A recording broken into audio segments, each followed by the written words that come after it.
Вітаю вас, паважаныя слухачы і гледачы гэтага стрыму. Пры мікрафоне са студыі Еўрарадыё працуе Марыся Вайтовіч.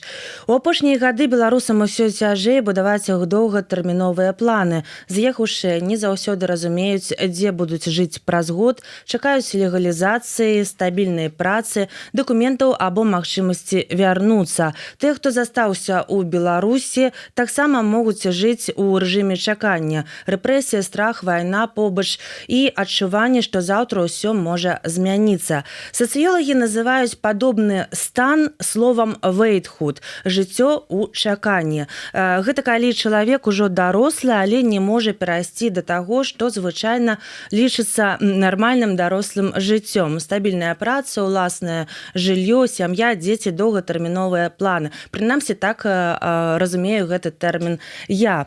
Але сёння ў нас у гасцях сацыялагіня, гендерная даследчыца Алена Агарэлашева. Вітаю, Алена. Добрый день. Якая дапаможа нам разабрацца з тым, з гэтым тэрмінам, што з намі адбываецца. І я думаю, гэта блізка ўсім нам, хто жыве па абодва бакі мяжы. Я нагадаю вам, што вы можаце быць актыўнымі, пакідайце свае каментары і пытанні ў чаце пад нашым стрымам, калі для вас гэта бяспечна.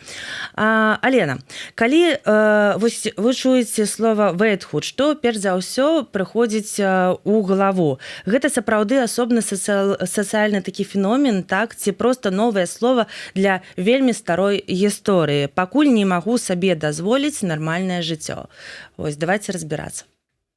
Ну, калі мы кажам пра колькасць прац і наколькі ўжо вельмі шмат і спецыялістаў у розных галін увялі гэты тэрмін у акадэмію, зараз гэта ўжо такі феномен, зразумела, але да гэтага феномена датычацца розныя рэчы, якія існавалі і да 20-го стагоддзя, але перш за ўсё яны тут або іх пачалі даследаваць так грунтоўна з пачатку 90-х гадоў 20-го стагоддзя.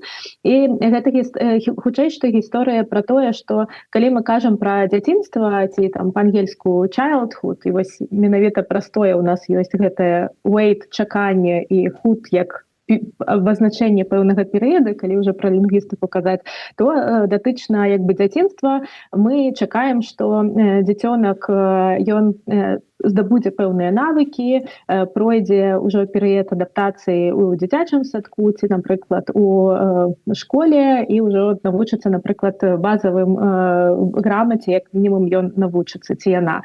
Калі мы кажам пра падрастковы перыяд, зноў-такі у залежнасці да таго, да якога ўзроста гэты перыяд палягае, но мы, як мінімум, мы як умоўна чалавецтва ці грамадства, ці як гэта запісанае таксама у нормативных документах, чакаем, што наш чалавек ці наш чалавек скончыць як мінімум школу ці ўжо перейдзе ў старэйшую школу у залежнасці ад чакання. І потым у нас, напрыклад, ідзе умоўная маладосць, і зноў-такі калі мы глядзім на статыстычныя паказчыкі, за гэты перыяд людзі ўжо знаходзяць працу, пачынаюць там назапашваць капітал, у іх там яны як мінімум шлюбуюцца першы раз, у іх нараджаюцца дзеці. Але ўсё гэта было датычна перыяда хутчэй што нашых бацькоў як мінімум. Але вось гэтае пакаленне, чаму з 90-х пачынаюць так грунтоўна гэты тэрмін даследаваць,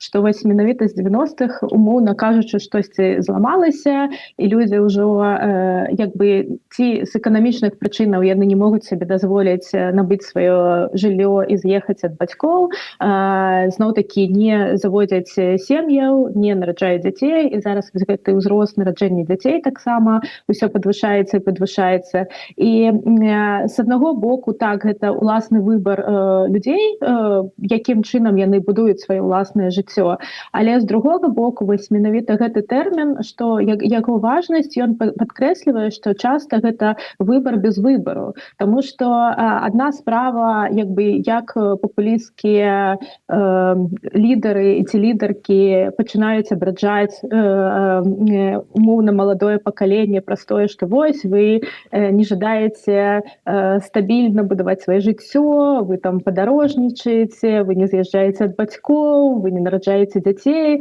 але пры гэтым гэты тэрмін і ў прынцыпе гэтае навучанне яно падсвечвае тое, што часта людзі проста не могуць сабе гэтага дазволіць, таму што эканамічныя прычыны ёсць палітычныя прычыны, няма магчымасці знайсці сталую працу ці заробкі праз інфляцыю таксама і канкурэнцыю настолькі зменшыліся, што да 30 ты не хацела ці не хацела, ты не можаш набыць сабе жыллё проста аніяк.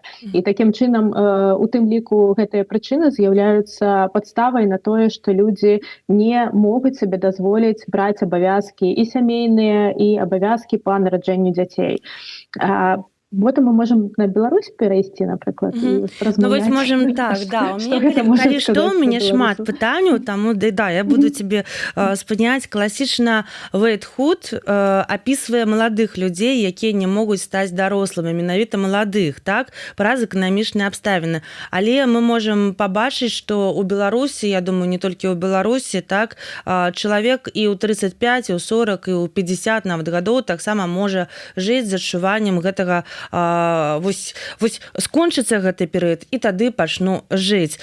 Мне здаецца, што беларуская асаблівасць у тым, што потым у нас можа быць вельмі розным. Пасля легалізацыі, пасля вяртання, пасля вызвалення палітвязняў, пасля змены ўлады, пасля заканчэння вайны. Ці не становіцца чаканне будучыні асобным спосабам існавання?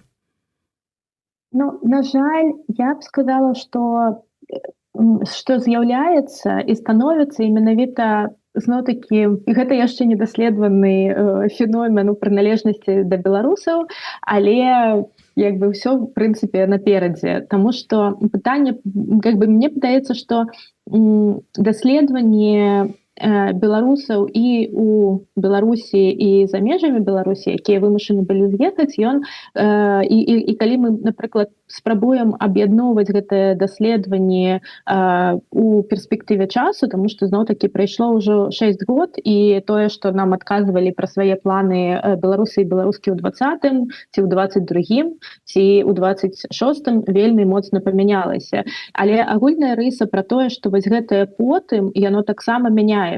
І калі у 20-м/22-м было адчуванне, што людзі часам замарозілі свае доўгатэрміновыя планы і больш часу укладалі ў барацьбу, таму што нібыта немагчыма было сабе дазволіць доўгатэрміновае планаванне без укладання ў гэтага сэнса таго, што будзе перамога, і вось гэтае доўгатэрміновае планаванне пачнецца з моманта перамогі, ці там з моманту таго, што зменіцца палітычны рэжым, ці з моманту вяртання на Беларусь. То гэта вельмі такі вельмі цяжкі маральны выбар дазволіць сабе планаваць сваю будучыню без уключэння палітычных пытанняў у гэтую будучыню.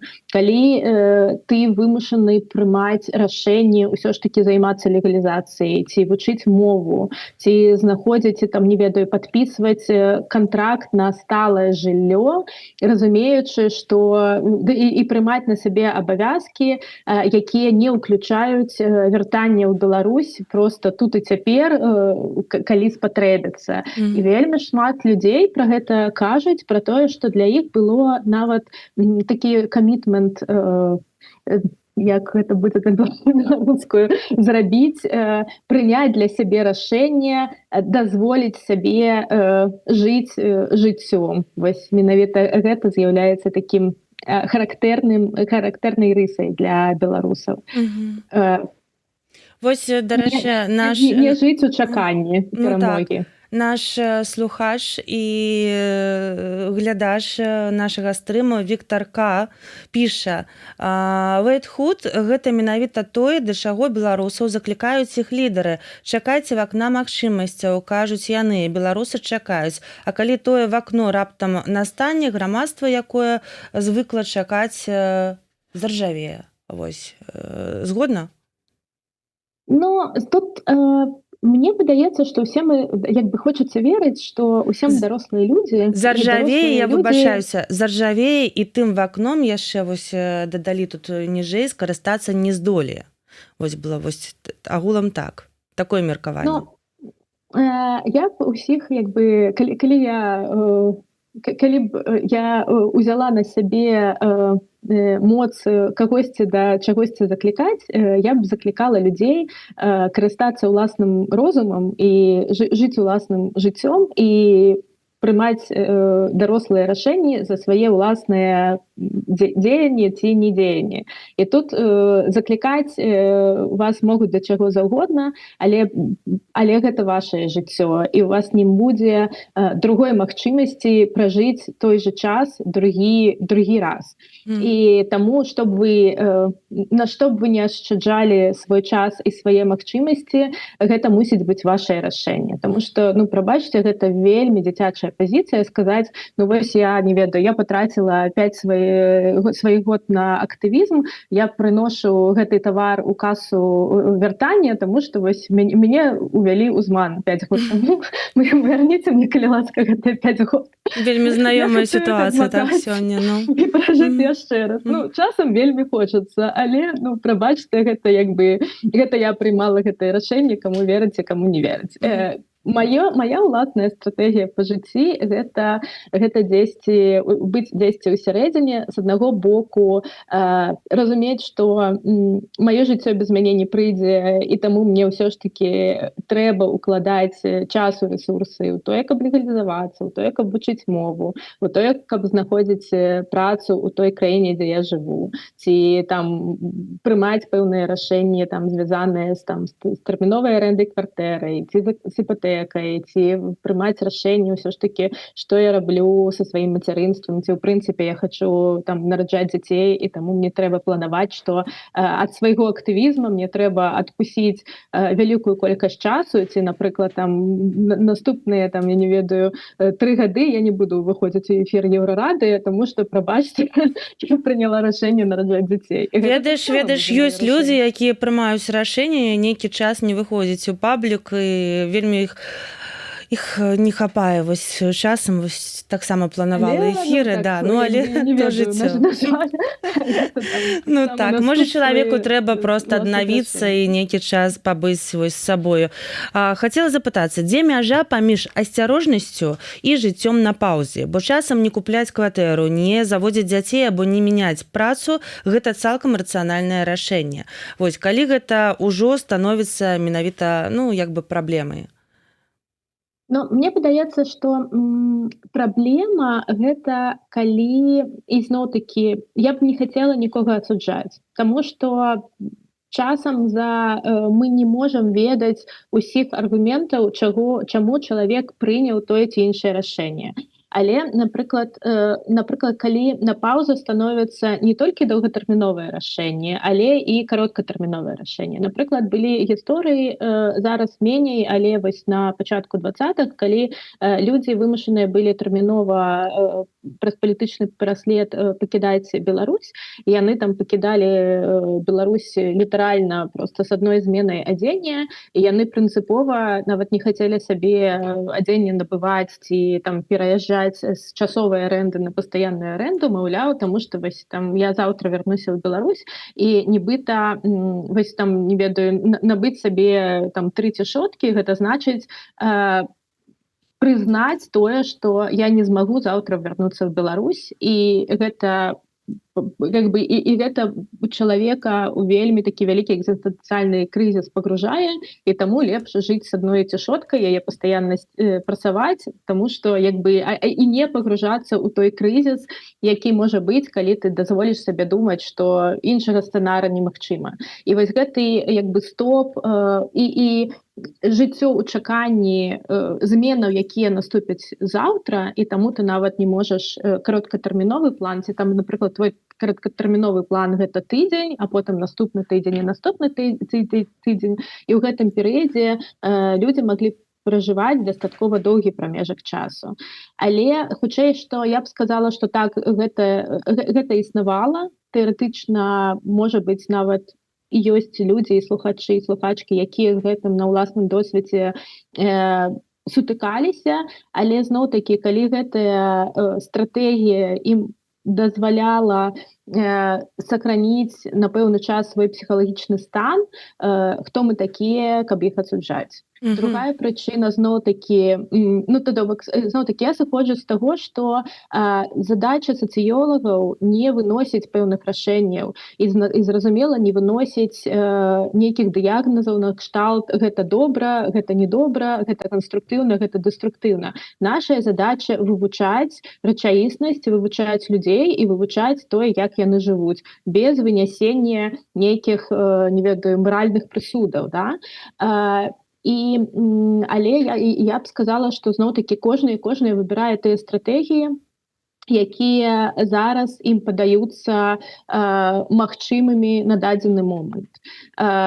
Ці вы вырашаеце далей пэўныя рэчы ставіць на паўзу і чакаць чагосьці і не будаваць наўмысна доўгатэрміновых планаў, гэтае вашае права. Ці вы вырашаеце ўсё ж такі будаваць доўгатэрміновыя планы, ці нават вырашаць, не ведаю, насалоджвацца жыццём нават у такі цяжкі час, вы можете сабе гэта прабачыць, і вы таксама маеце на гэтае права, тому што гэта толькі вашае жыццё. Другое пытанне з гэтым часам чакання ў тым, што в гэтым момант вы не вынаходзіце ровар, таму што ўжо даўно гэты феномен вывучаецца, і мы таксама пападаем у гэты луп без дзеянняў і без чаканняў. Зразумела, вось у галаве зараз ты не чакай, чаканне дастала, і чаканне дастала нашага сюрпрызаў не будзе. Ну так, слухача і гледача, так, Владзіміра Кісляка. Прывітанне, Владзіміра, радая вас тут бачыць. Почакаем.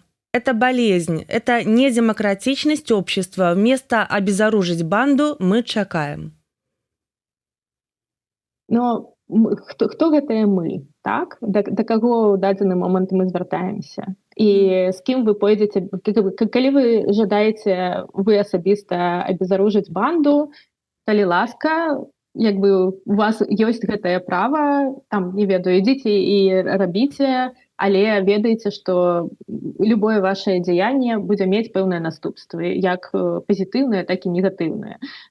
Другая справа, зноў-такі тут пытанне, я вельмі крытычна стаўлюся, зноў-такі можаце закідаць мяне камянямі, да папулісцкіх лозунгаў наконт таго, што мы, беларусы, мусім усе зрабіць вось гэтыя рэчы. Але мы ўсе розныя, так? Мы ўсе розныя па ўзросце, гендеру, ідэнтычнасцям, меркаванняў, і менавіта гэта нараджае папулізм і разнастайнасць меркаванняў. І ў гэтым ёсць пэўны сэнс. Зноў-такі вас могуць заклікаць вашыя сябры, вашыя родныя ці дэмакратычныя сілы да чаго заўгодна, ці згаджацца з гэтым заклікам і рабіць тое, да чаго вас заклікаюць, ці не рабіць, гэта выключна вашая справа. Але потым не кажыце, што я зрабіў ці зрабіла толькі таму, што мяне заклікалі. Вы мелі права адказацца як дарослы чалавек, ці мелі права згадзіцца і паважаць сябе за той выбар, які вы зрабілі. Калі я памыляюся, выправі мяне, але вось наколькі я чытала, паводле даследавання адукацыйнай міграцыі Беларусі, беларусаў за 2013-2025 гады колькасць беларускіх студэнтаў за мяжой у абсалютных лічбах знізілася, але іх доля адносна колькасці студэнтаў у Беларусі вырасла. Геаграфія таксама моцна змянілася, Польшча стала галоўным напрамкам, а доля Расіі скарацілася. Ці можа можа міграцыя сама па сабе стварыць вайтхуд?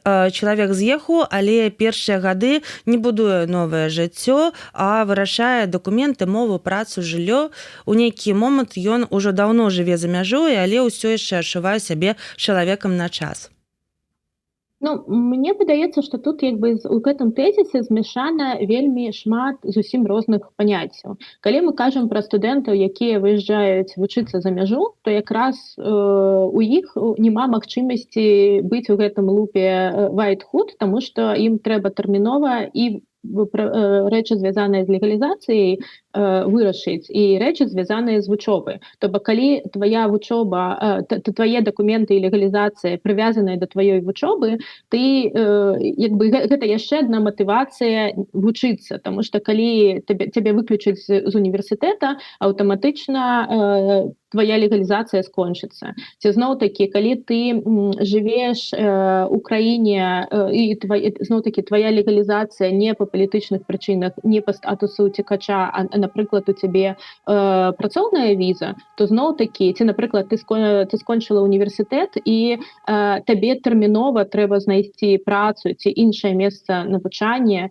ці, можа, нават нейкія даследчыя праекты, таму што толькі такім чынам ты можаш прадліць візу. У цябе, нават калі б ты хацеў ці хацела у гэты луп уключыцца, у цябе няма такой магчымасці, цябе трэба тэрмінова знайсці працу, таму што табе трэба працоўная віза ці штосьці іншае.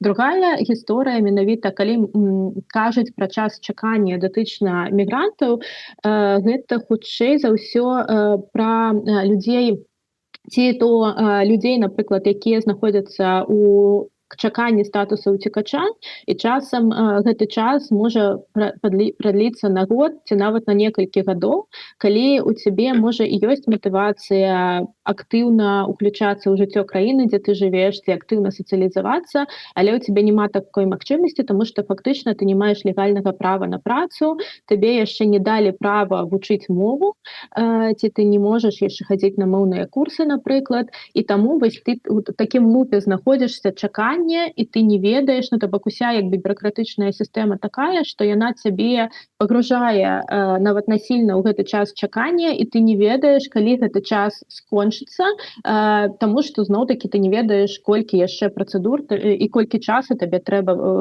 чакаць, пакуль не вынесена будзе рашэнне датычна твайго кейса.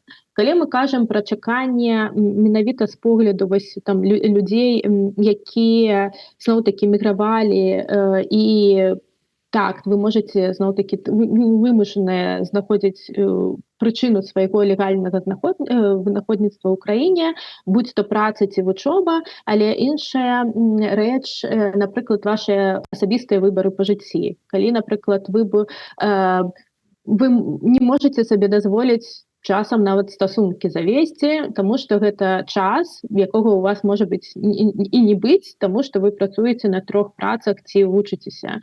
Ці, напрыклад, гэта таксама адзельнае, недаследаванае, мне падаецца, пытанне, як фактычна рэжым скраў магчымасць нараджэння дзяцей і ў беларусаў, якія знаходзяцца ў Беларусі, і у беларусаў за мяжой. І гэта зноў-такі вельмі дыскурсіўнае пытанне з вельмі шматлікіх бакоў, таму што не хочацца з аднаго боку гучаць як папулістка, якая мусіць даракаць на жанчынаў, што вы там эгаісткі, не нараджаеце дзяцей, а нацыі патрэбныя, там, я не ведаю, новыя салдаты, якія будуць бароцца за беларушчыну. Вось гэтага не хочацца. Але з другога боку ёсць пэўная колькасць, напэўна, жанчынаў і сем'яў, якія б хацелі нарадзіць дзяцей, ці, напрыклад, у іх ёсць ужо дзіцёнак, і яны за гэтыя 6 год ужо, напэўна, з радасцю дайшлі да таго, каб нарадзіць яшчэ аднаго дзіцёнка, але фактычна гэты час нестабільнасці і ўнутры Беларусі, і за межамі скраў фактычна гэтую рэпрадуктыўную магчымасць і не зразумела, калі для некаторых гэта пытанне зноў-такі часу, пакуль больш-менш штосьці стане стабільна, як мінімум у краінах, дзе яны зараз жывуць, а для некаторых гэта ўжо ніколі не рэалізаваная магчымасць, і гэта таксама вельмі складана прызнаць, што ты ўжо, напрыклад, ніколі не можаш сабе дазволіць стаць маці, таму што ў цябе больш ніколі не будзе стабільнай працы. І таму ты не можаш гарантаваць там будучыню свайму будучыню дзіцёнку. Ці, напрыклад, зноў-такі нараджаць дзяцей у Беларусі, калі, напрыклад, ты палітычная актывістка, з рызыкай таго, што цябе могуць пераследаваць, і нават і за тую актыўнасць, якую ты зараз вядзеш, ці, напрыклад, за тую актыўнасць, якую ты вяла раней, і гэта значыць, што патэнцыйна ты можаш быць заўсёды ўжо ў нейкіх чорных спісках. І гэта вельмі траўматычнае пытанне для з большасці для жанчынаў, канешне, але і для сем'яў у прынцыпе. Якія дзеці, тут сабаку не ведаеш, як завесці, бо не ведаеш, што заўтра будзеш. Вось, так, ты падняла вельмі балючую, вельмі важную тэму. Я думаю, што шмат каму яна сёння, на жаль, адгукнецца. Ці можа чалавек жыць адначасова будаваць жыццё ў іншай краіне і чакаць Беларусі? Напрыклад, працаваць, здымаць жыллё, мець адносіны, але ўнутрана пакідаць усё гэта ў статусе пакуль. Мне падаецца, што гэта адзінае выйсце, адзіная магчымасць, якая зараз ёсць у большасці беларусаў. Калі ты не ведаю, як жывеш часам нібыта жыццём тайнага агента ці тайнай агенткі, і з аднаго боку можа быць твае іншаземныя калегі ці тваё асяроддзе ў той краіне, дзе ты жывеш, ведаюць цябе як бы з аднаго боку, але ў цябе ёсць і другі бок, нам не ведаю, які ездзіць на фестывалі тутак пабыць сапраўдным беларусам ці сапраўднай беларускай, ці там тыя ж самыя там сустрэчы дыяспоры, ці тым не менш ты плануеш пэўныя стратэгіі, што ты будзеш, як бы, не ведаю, як ты уключаеш беларушчыну ці быццё беларусам ці беларускай у сваё паўсядзённае жыццё, і колькі часу і рэсурсаў ты на гэта выдаткоўваеш. Гэта адна гісторыя. Другая гісторыя, як вы адказваеце на пытанне, а што я буду рабіць, калі раптам рэжым падзе сёння? Праз колькі я буду планаваць, што я паеду ў Беларусь.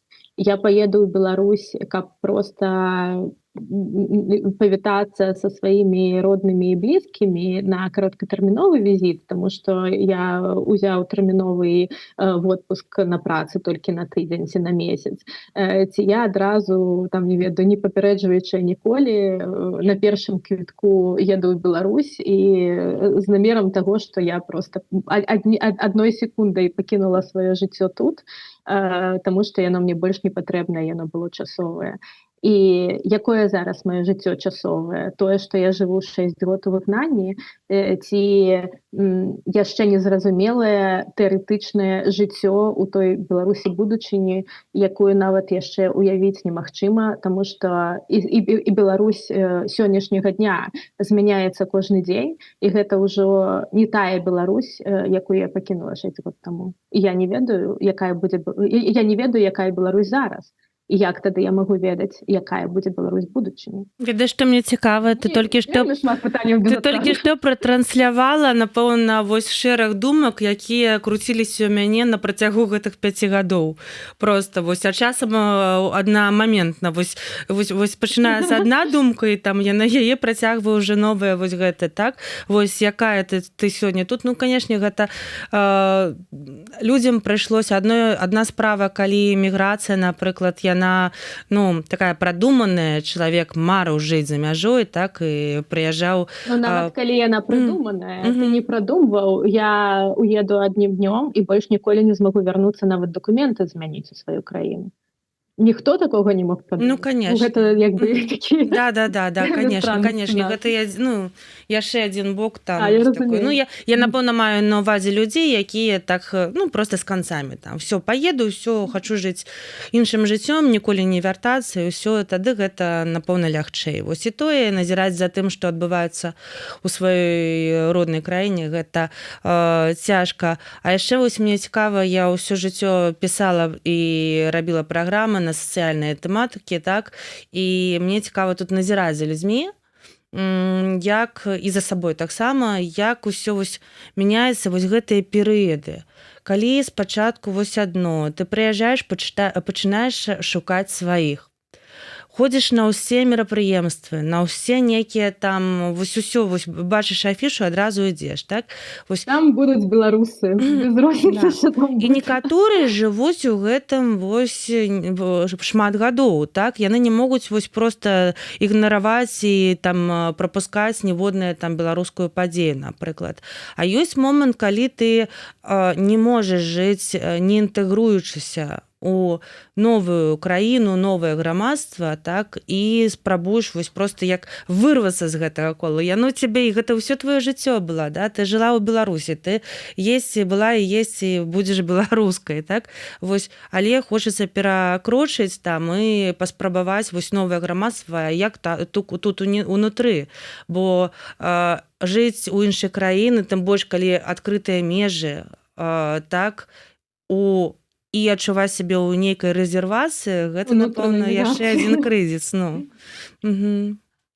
Тут хутчэй важна, мне падаецца, памятаць, што універсальныя рэцэпты ёсць толькі для універсальных людзей, якія ў рэальнасці ніхто не ма, ведаеш, універсальнага нейкага беларуса ці універсальнай беларускі. І калі вас хтосьці, не ведаю, змушае набліжацца да гэтага універсальнага чалавека, 20 раз падумайце, як бы, наколькі гэта адпавядае рэчаіснасці. І мне падаецца, важна выходзіць з таго, што цябе патрэбна на дадзены момант. Калі ёсць, там, я не ведаю, калі хадзіць на кожнае беларускае мерапрыемства, гэта тое, што надае вам, не ведаю, нейкай стабільнасці, ці нават надае вам чагосьці большага, чым проста, як бы, не ведаю, стабільнасць і псіхалагічны камфорт, калі ласка, хто вам мяшае гэтае рабіць. Калі вы разумееце, што зноў-такі у вас па часе не атрымоўваецца на штосьці хадзіць, ці вам у нейкі момант гэта стала нецікава з розных прычынаў, гэта вы не перастанеце быць беларусам ці беларускай, калі вы перастанеце хадзіць увогуле на беларускія мерапрыемствы, ці будзеце іх наведваць, не ведаю, раз на год ці раз на месяц, абірайце самі, што вам больш дазваляе. Зноў-такі кожны абірае сваю ўласную стратэгію, як яму будаваць сваё жыццё, і гэта не робіць вас дрэнным чалавекам ці дрэннай беларускай. У Беларусі пасля 2020 года рэзка звузіліся магчымасці для свабоднага выказвання палітычнай і грамадскай дзейнасці. У справаздачы Агенцтва Еўрапейскага Саюза па пытаннях прытулку, апублікаваны ў 2026 годзе, асобна азначаюцца абмежаванні свабоды выказвання, сходаў і аб'яднанняў, а таксама працяглыя рызыкі для палітычных апанентаў, журналістаў і праваабаронцаў. Ці можна ў такіх умовах гаварыць пра вэйтхуд для тых, хто застаўся ў Беларусі? Чалавек можа мець працу, кватэру, сям'ю, але пры гэтым жыць з адчуваннем, што трэба быць асцярожным, не высоўвацца і не будаваць занадта далёкія планы. Хутчэй, нейкія планы проста немагчыма рэалізаваць, так? Нават так, я дапускаю, што для некаторых, рэжым і абмежаванасць пэўных свабод, большай часткай палітычных свабод, яно дакладна ўплывае на ўсіх грамадзянаў і грамадзянак. Безумоўна. Але некаторыя вымушаныя былі навучыцца жыць сваё жыццё ў краіне, улічваючы гэтыя абставіны. і для некаторых гэта зноў-такі можа быць дастаткова шчаслівае жыццё. Чалавек там не ведаю засяроджваецца на сваіх прафесійных планах, калі гэта зноў-такі прафесія не звязаная ні з культурай, ні з палітыкай, на сваіх пэўных там сямейных справах і создае свой нейкі там унутранае кола кантактаў. Это окей. Для некаторых гэта зноў-такі то бок я нават уявіць сябе не магу, калі, напрыклад, марай усяго майго жыцця было адкрыць там пэўны беларускі цэнтр. І тут как бы вельмі складана сказаць, што рабіць у такім выпадку, ці то чакаць, калі адкрыццё гэтага беларускага цэнтра стане магчымым, ці прызнаць тую думку, што магчыма я за ўсё сваё жыццё не дачакаюся, калі гэтая магчымасць будзе адкрытая і легальная ў Беларусі. Ці, напрыклад, калі гэта не проста беларускі цэнтр, а гэта цэнтр беларускіх палітычных свабодаў. Што зараз выглядае, то бок нават такая думка, нават не ведаю, создаць працоўную групу па абмеркаванню магчымага такога цэнтра ў Беларусі зараз палягае на стварэнні тэрарыстычнай арганізацыі проста са старта, так? Вельмі так, у пэўнай частцы грамадства я разумею, што яны жывуць у Уэйтхуд просто таму што няма іншых варыянтаў. Але хтосьці перамагае гэта і знаходзіць магчымасці жыць максімальна поўным жыццём тут і цяпер, улічваючы беларускія складанасці. Таму што зноў-такі зразумела, што жыццё ў Беларусі да 20-го года і пасля 20-го года гэта не параўнальныя рэчы.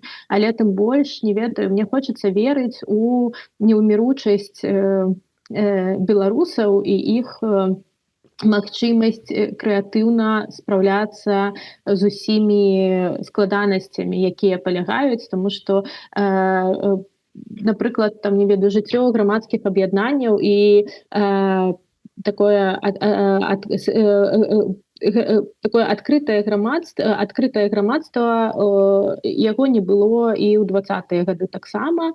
Былі пэўныя, там, не ведаю, пэўныя перыяды рэпрэсій, пэўныя перыяды пацяплення, але тым не менш, але пры гэтым, нават маючы на ўвазе ўсе абмежаванні, было дастаткова разнастайнае грамадскае жыццё і вельмі шмат нейкіх ініцыятываў магчыма было ім існаваць, праводзіліся, не ведаю, квір-фестывалі нават, і нават квір-прайды, і адкрытыя там лекцыі пра розныя тэмы, якія ўсё яшчэ былі дзесьці на мяжы, але тут пытанне такога, не ведаю, вельмі вытанчанай працы, разумення гэтай мяжы і вось працаваць акурат на мяжы.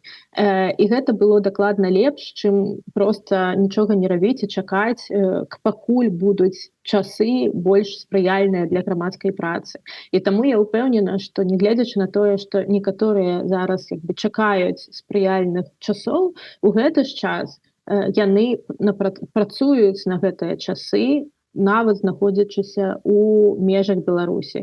Ці ўсё яшчэ не ўся актыўнасць задушаная і ўсё яшчэ праходзяць нейкая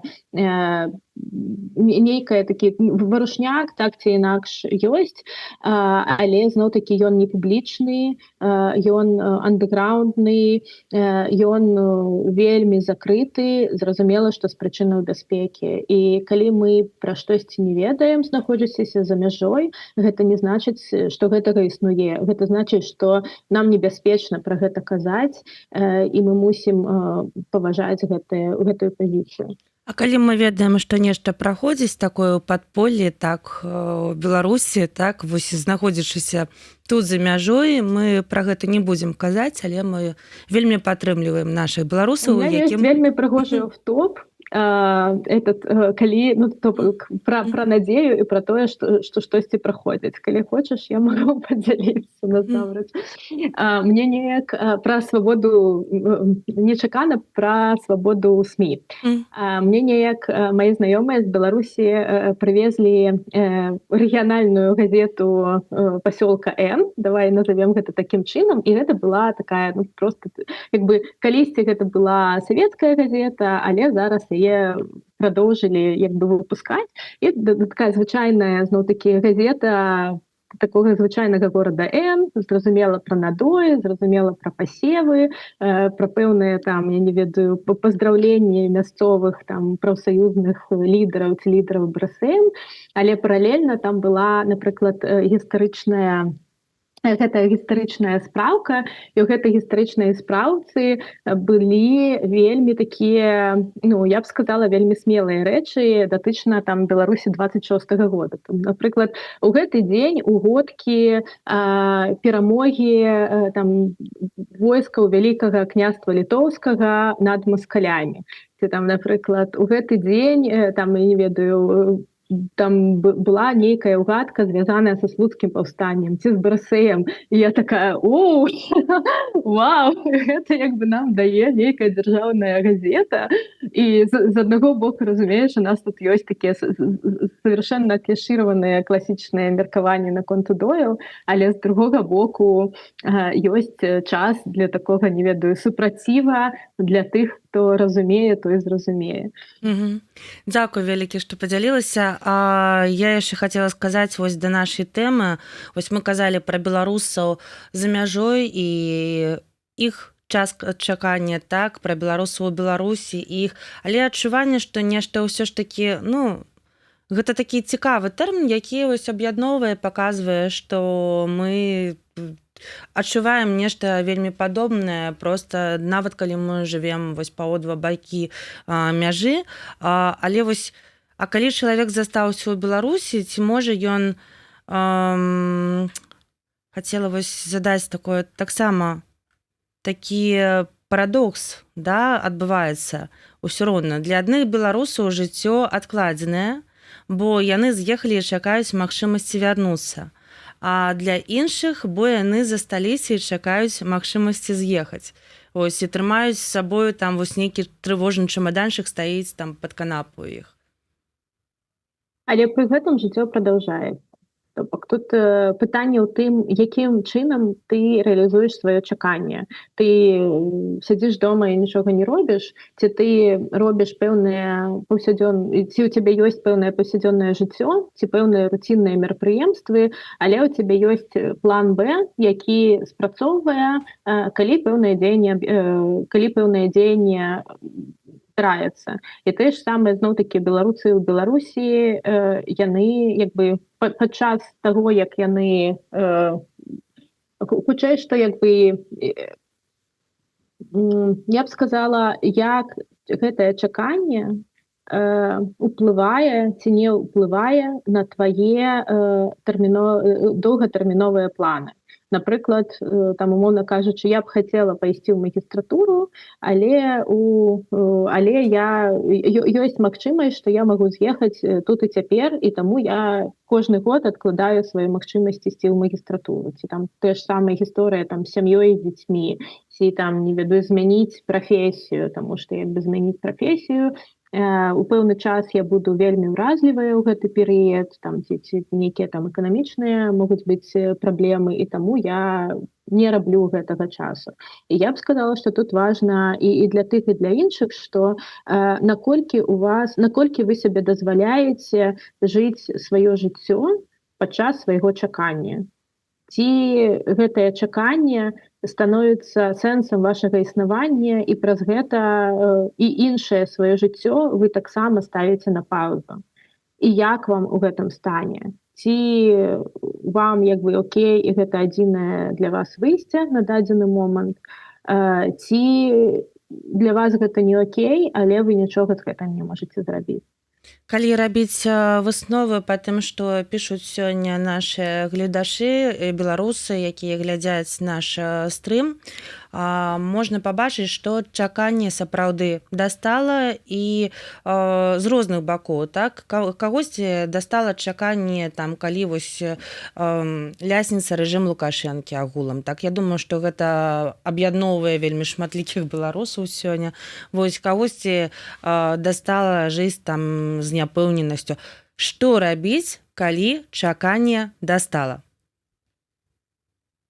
Падумаць, што вы можаце змяніць тут і цяпер, і як вы можаце спланаваць сваё доўгатэрміновае жыццё.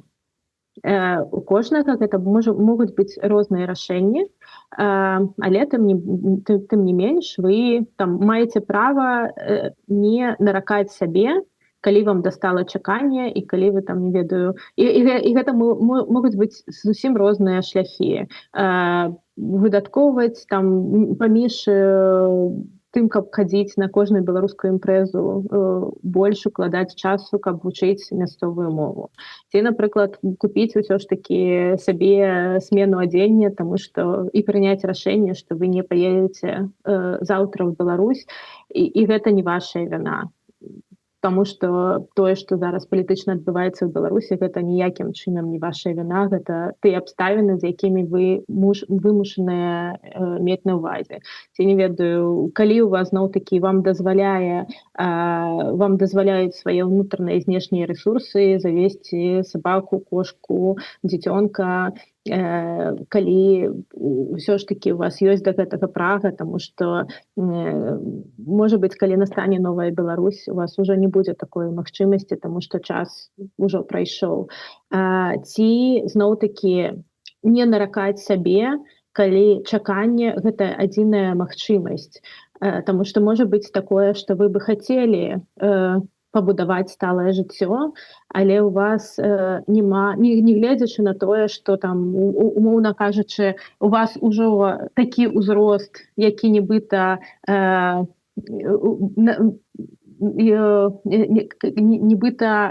гэты ўзрост ужо налягае на вас пэўнае чаканне грамадства, звязанае з працай, адукацыяй, узроўнем заробкаў ці пэўнымі там сямейнымі рэчамі, але вы разумееце, што гэта не ваша віна, што у гэтым узросце, нават калі б вы хацелі, вы гэтага ўсяго не дасягнулі.